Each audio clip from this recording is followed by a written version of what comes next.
हे पहा, सोप्या पद्धतीने घरच्या घरी डेसिकेटेड कोकोनट तयार झालेले आहे। हे डेसिकेटेड कोकोनट बनवण्याची ही खूपच सोपी पद्धत आहे। नमस्कार, मी कविताच टेस्टी फूड मध्ये सर्व खवय्यांचे पुन्हा एकदा स्वागत करते। श्रावण महिना सुरू आहे। या महिन्यामध्ये आपले भरपूर सणवार असतात।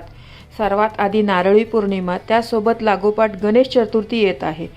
तर अशा वेळी ओल्या नारळाचे बरेच पदार्थ आपण बनवत असतो। तर त्याकरिता ओल्या नारळाचा पांढरा शुभ्र किस झटपट कसा करता येईल ते पाहणार आहोत।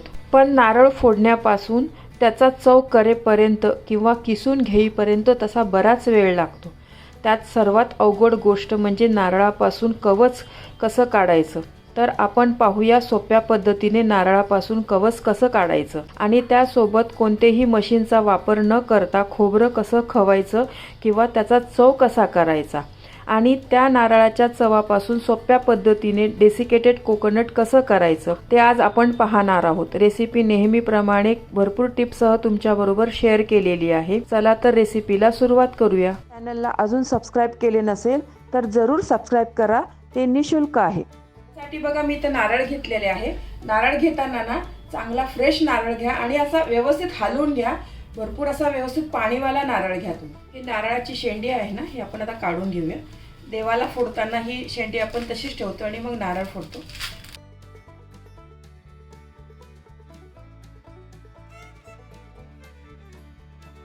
हे बघा, व्यवस्थित शेंडी काढून घेतलेली आहे मी।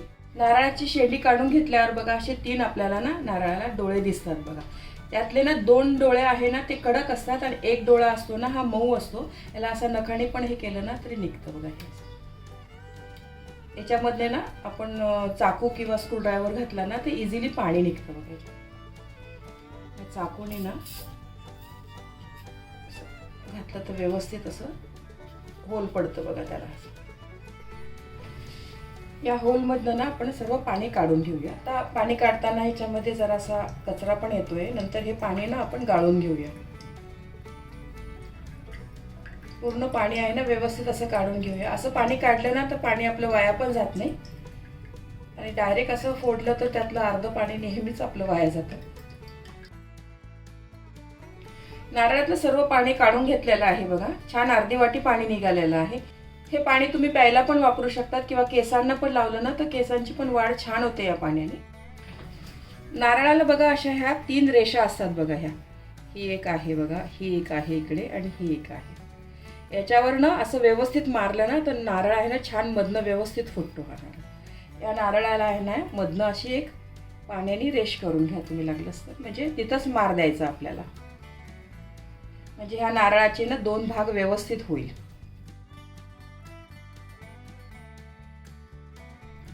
हे बघा, पूर्ण रेष ना पाण्याने मी करून घेतलेली आहे। इथेच आपल्याला ना आता ह्या भागावर आहे ना, ह्या 3 भागावरच आपल्याला असं मारायचं आहे बघा।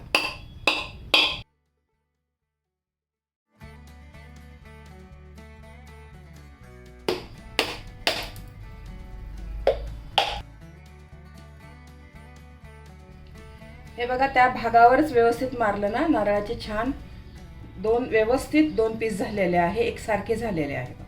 हे नारळ आहे ना व्यवस्थित फोडून घेतलेलं आहे। या नारळामधनं खोबरं काढणं ना थोडंसं अवघडच काम आहे। तर या नारळामधनं खोबरं कसं काढायची याची सोपी पद्धत मी तुम्हाला सांगणार आहे।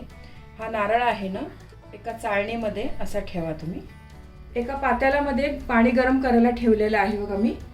यावर अशी ही चाळण ठेवते आणि याच्यावर असं ताट झाकून ना एक 10 ते 15 मिनिटं ना आपल्याला हे वाफवून घ्यायचं आहे।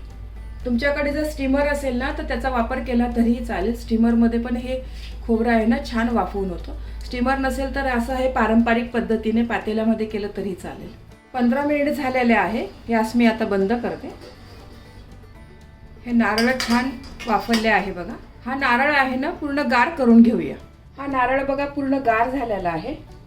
आता आपण चाकूने ना हा नारळ आहे ना सर्व बाजूनी मोकळा करून घेऊया।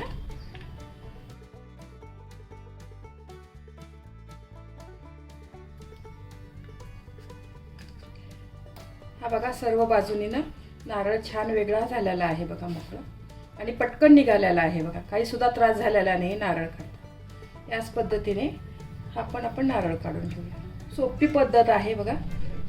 नारळ ना या करवंटीमधनं काढण्याची अजिबात काही त्रास झालेला नाही आहे. तुम्हाला असं वाटेल की हा नारळ आता आपण वाफवून घेतलेला आहे, मग पदार्थांमध्ये घातले तर याची चव बिघडेल का? अजिबातच बिघडत नाही. मी नेहमी या पद्धतीने केलेलं आहे आणि पदार्थांमध्ये वापरलेलं पण आहे. खूप सोपी पद्धत आहे बघा नारळ हे करवंटीमधनं काढण्याची. आता लवकरच गणपती बाप्पाचे आगमन होणार आहे. बाप्पाला मोदकामध्ये नारळ तर भरपूर लागतात आपल्याला, आणि 4-5 असे नारळ असेल तर फोडायचा पण फार कंटाळा येतो, थोडं किचकटच काम आहे. या मी 3-4 पद्धती दाखवलेल्या आहे ना, त्यापैकी कोणतीही पद्धत वापरून तुम्ही हे नारळ व्यवस्थित फोडू शकता. हा बघा दुसरा पण नारळ आहे ना व्यवस्थित निघालेला आहे. दोन्ही नारळ आहे ना छान मस्त अख्खे निघालेले आहे. हा नारळ आहे ना व्यवस्थित कपड्याने मी पुसून घेतलेला आहे. जरा थोडा कचरा वगैरे लागला असेल ना तो काढून टाकायचा. पिलरच्या साहाय्याने ना याच्यावरचं हा काठीचा हा काळा भाग आहे ना व्यवस्थित काढून घ्या.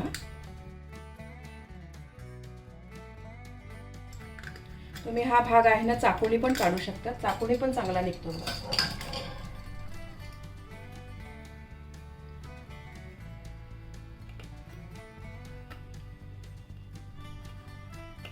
व्यवस्थित पूर्ण काढून घ्यायचा आहे आपल्याला भाग. याच पद्धतीने ना पूर्ण मी हा पाठीचा काळा भाग ना काढून घेते. हा बघा नारळाचा ना पाठीचा भाग पूर्ण काढून टाकलेला आहे मी. छान पांढरा शुभ्र नारळ झालेला आहे. तिसरी पद्धत पण मी तुम्हाला सांगते बघा. हे मोठी आहे ना किसणी, या किसणीवर असं किसलं ना तरी पण हा भाग आहे ना व्यवस्थित निघतो बघा. अलगद वरचा भाग आहे ना तो असा नुसता किसून काढायचा. तुम्हाला जी पद्धत सोपी वाटेल ना त्या पद्धतीने तुम्ही काढू शकता.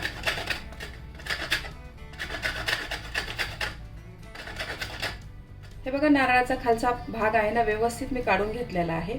हे एवढं निघालं आहे. हे भाजीसाठी पण तुम्ही वापरू शकता, वाटणामध्ये घातलं तरी चालेल. हे चाकूने ना या नारळाचे आपण छोटे छोटे तुकडे करून घेऊया. अगदी बारीक बारीक करा तुम्ही असे स्लाइस. या नारळाचे मी तुकडे करून ठेवलेले आहे ना. हा नारळ असा तुम्ही एअरटाईट डब्यामध्ये फ्रीझरमध्ये ठेवला ना तर महिनाभर हा नारळ ना फ्रीझरमध्ये चांगला राहतो. फ्रीजमध्ये मात्र 2 ते 3 दिवसच टिकतो. याची आपण चटणी करू शकतो, वाटणाला कोणत्याही भाजीला वगैरे वापरू शकतो, सोलकढी करू शकतो याची. तर तसा वापरला तरी चालतं. या नारळाच्या तुकड्यापासून सोप्या पद्धतीने घरच्या घरी डेसिकेटेड कोकोनट कसं करायचं ते आपण पाहूया. खूप सोपी पद्धत आहे. तुम्ही जर ही पद्धत पाहिली ना तर बाहेरचं डेसिकेटेड कोकोनट कधीच विकत घेणार नाही. मिक्सरच्या भांड्यामध्ये ना हे नारळाचे तुकडे आपण काढून घेऊया. आणि यासाठी मिक्सरचं मोठंच भांडं वापरा, छोटं भांडं वापरू नका. कारण छोट्या भांड्याचे जे ब्लेड आहे ना खूपच शार्प असतात, त्याच्याने ना याचं दूध निघेल. आपल्याला याचं दूध नाही काढायचं आहे. फक्त पल्स मोडवर ना थोडा क्रश करून घ्यायचा आहे. यातलं मी अर्धच खोबरं घेते, 2 वेळा करते. एका वेळेला पूर्ण घेऊ पण नका तुम्ही, 2 वेळेला ना व्यवस्थित चांगलं बनतं. हे मी पल्स मोडवरच 2 ते 3 मिनिटं फिरवून घेणार आहे. पल्स मोडवर हे खोबरं आहे बघा, मी छान असं फिरवून घेतलेलं आहे.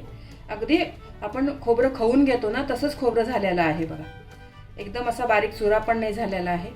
खूपच सोपी पद्धत आहे ही खोबरं खाऊन घेण्याची. नाहीतर खोबरं खवायला ना फार वेळ लागतो आणि जरा किचकट काम आहे खोबरं खावणं. म्हणजे या पद्धतीने करून घेतलं ना खूपच सोपं गेलेलं आहे. एक खोबरं आहे ना एका प्लेटमध्ये काढून घेते मी.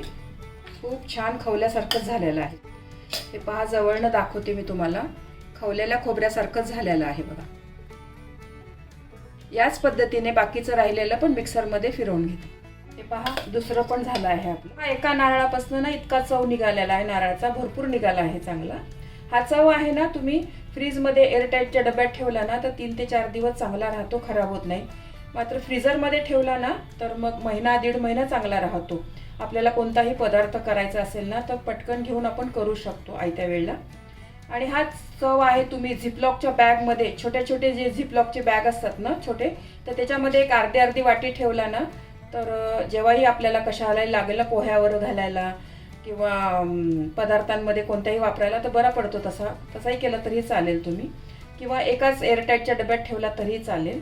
पण आता आपण या चवपासनं डेसिकेटेड कोकोनट कसं करायचं ते पाहूया. यासाठी ना गॅसवर मी पॅन गरम करायला ठेवलेला आहे. यासाठी तुम्ही ना नॉनस्टिकचाच पॅन वापरा. त्याच्यामध्ये ना हा चव आहे ना व्यवस्थित परतवला जाईल आणि करपणार नाही.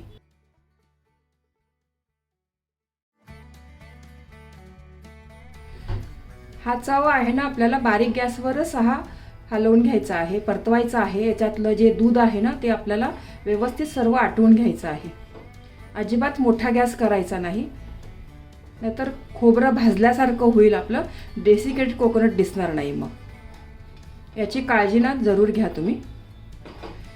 एक 10 ते 12 मिनटं तरी लागतात एवढं हे करायला, या प्रोसिजरला. एक 5 मिनिट झालेले आहे बघा.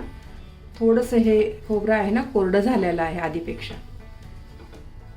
अजून एक 7-8 मिनटं तरी लागेल आपल्याला. एकदम कोरडं चांगलं करून घ्यायचं आहे आपल्याला. चांगलं कोरडं केलं ना तरच टिकतं. मग ओलसर ठेवलं तर मग लगेच त्याला बुरशी लागते, बुरा लागतो ना, मग खराब होतं. मग व्यवस्थित भाजून घ्यायचं आहे, अजिबात घाई करायची नाही. आणि ही पूर्ण प्रोसिजर आहे ना मी बारीक गॅसवरच करत आहे, अजिबात मोठा गॅस कुठंच केलेला नाही. बाहेर आपण डेसिकेटेड कोकोनट घ्यायला झालं ना खूप महाग पण पडतं. आणि बाहेरच्या डेसिकेटेड कोकोनटमध्ये बघा असा चोता लागतो, असं खोबऱ्याचं ना हे लागत नाही, ज्यूस लागत नाही, असं आपण खोबरं खातोय असं वाटत नाही. पण याच्यामध्ये तसं नाही वाटत. हे आपण दूध आहे ना याच्यामध्येच आटवून घेतो आहे. टिकण्यासाठी बाहेरचे लोक केमिकल वगैरे घालत असेल काहीतरी त्याच्यामध्ये, पण हे आपलं घरचं पूर्ण शुद्ध चांगलं बनवलेलं आहे बघा. हे श्रावण महिना लागला की असं मी 3 ते 4 नारळाचं ना करून ठेवते, म्हणजे पूर्ण आपल्याला श्रावण गणपतीमध्ये लागलं ना खोबरं तर मग पटकन वापरता येतं. नारळी पौर्णिमेला आपण नारळाची वडी, नारळाच्या करंज्या पण करू शकतो, खूप छान लागतात त्या पण. आणि गणपती बाप्पाला उकडीचे मोदक, तळणीचे मोदक तर खोबरं तर पाहिजेच. ओलं वापरा किंवा असं डेसिकेटेड वापरा, पण खोबरं पाहिजेच मोदक करायला. श्रावण महिन्यानंतर आपले भरपूर सणांचेच दिवस सुरू होतात. गणपती झाल्यानंतर दसरा, दिवाळीला पण हे डेसिकेटेड कोकोनट वापरून आपण करंजी करू शकतो, तेव्हा पण खोबरं लागतंच आपल्याला. हे असं डेसिकेटेड कोकोनट आपण करून ठेवलं ना तर बाहेर एअरटाईट डब्यामध्ये ना महिनाभर चांगलं राहतं, पण फ्रीजमध्ये ना 5 ते 6 महिने चांगलं राहतं, अजिबात खराब होत नाही. जर चांगले असे स्वस्त नारळ मिळाले ना तर 4-5 नारळाचं असं करून ठेवा तुम्ही. बाहेरच्यापेक्षा खूप स्वस्त पण पडतं आपल्याला. मला हे 20 रुपयाला एक नारळ मिळालं आहे. आणि एक नारळमध्ये ना पाव किलो तरी आपल्याला ना डेसिकेटेड कोकोनट मिळतं बघा. हे म्हणजे 20 रुपये पाव पडतं बघा आपल्याला हे. आणि बाहेर आपण घ्यायला गेलो तर खूप महाग पडतं. हे पहिल्यापेक्षा बऱ्यापैकी कोरडं झालेलं आहे बघा. पहिले मी सुरुवात केली होती ना भाजायला तेव्हा हाताला थोडंसं जड लागत होतं, आता ना थोडंसं हलकं लागतं आहे. आणि पूर्ण चांगलं व्यवस्थित भाजलं ना तर एकदम हलकं लागतं आपल्या हाताला, तर समजायचं की आपलं छान व्यवस्थित भाजलं गेलेलं आहे. मी परत सांगते, हे बारीक गॅसवरच भाजा तुम्ही. हे अजिबातच कुठं मोठा गॅस करू नका. आणि नॉनस्टिक भांडंच घ्या तुम्ही, त्याच्यामध्ये ना चिटकत नाही, करपत नाही, व्यवस्थित होतं. हे बघा, हे खोबरं आहे ना छान मस्त कोरडं झालेलं आहे, हलकं झालेलं आहे बघा, आधीपेक्षा पूर्ण झालेलं आहे.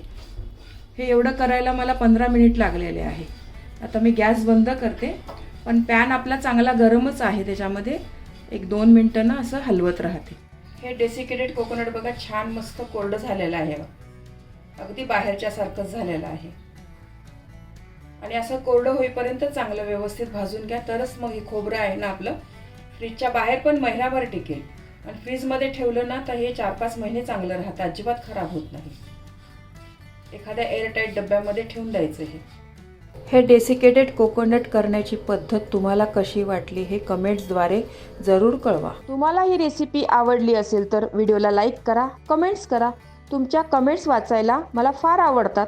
तुमच्या लाईक्स आणि कमेंट्समुळे माझा उत्साह वाढतो आणि नवनवीन व्हिडिओ बनवण्यासाठी प्रोत्साहन मिळते. याचबरोबर तुम्ही मला फेसबुक, इंस्टाग्राम आणि पिंटरेस्टवर देखील फॉलो करू शकतात. त्याची लिंक डिस्क्रिप्शन बॉक्समध्ये दिलेली आहे. तर पुन्हा भेटूया एका नवीन रेसिपीसह. तोपर्यंत मस्त खा, काळजी घ्या. धन्यवाद.